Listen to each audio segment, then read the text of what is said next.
എങ്ങനെയെങ്കിലും ഒന്ന് നന്നാവുക എന്ന് വിചാരിച്ചാൽ അതിനും സമ്മതിക്കൂല. പെരസുമാമൻ സമ്മതിക്കുന്നില്ല ഗെയ്സ്. ഇനി എന്ത് ചെയ്യാനാണ്? ബ്രസീലിനാണെങ്കിൽ ഏഞ്ചലോട്ടി എത്താതെ അടുത്ത വേൾഡ് കപ്പിലേക്ക് പോകുമ്പോൾ ഒരു പ്രതീക്ഷ തന്നെ വെക്കാൻ പറ്റൂല. കാരണം ആ ലെവലിലല്ല ഇപ്പോൾ ടീമിൻ്റെ സ്റ്റാൻഡ് ഉള്ളത്.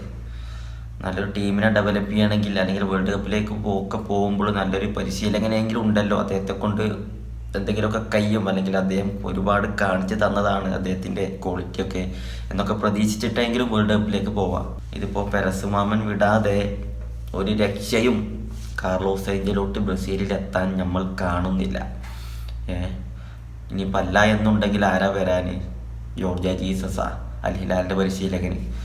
അദ്ദേഹം നെയ്മർ അൽ ഹിലാലിന് വരുന്നതിന് മുന്നേ പറഞ്ഞൊരു കാര്യമുണ്ടോ? രണ്ട് കാര്യങ്ങൾ. നെയ്മർക്ക് ഇനി ആ പഴയ രീതിയിലൊന്നും കളിക്കാൻ കഴിയില്ല. നെയ്മർക്ക് ഇനി ടീമിലുള്ള മറ്റുള്ള താരങ്ങളെ പോലൊന്നും കളിക്കാൻ കഴിയില്ല എന്ന് അൽ ഹിലാലിൽ വെച്ചിങ്ങാണ്ട് നെയ്മറെ ഇൻസൾട്ട് ചെയ്ത് വിട്ട ജോർജ് ജീസസ് ഇനി ബ്രസീലിൻ്റെ പരിശീലകനായിട്ട് വന്നാൽ എങ്ങനെയായിരിക്കും നെയ്മർ ജൂനിയറുടെ അവസ്ഥ? എല്ലാം കൊണ്ടും കാർലോസ് ഏഞ്ചലോട്ടി തന്നെയാണ് ഇപ്പോൾ ബ്രസീൽ ടീമിന് ഏറ്റവും അനിവാര്യമായിട്ടുള്ള പരിശീലകൻ.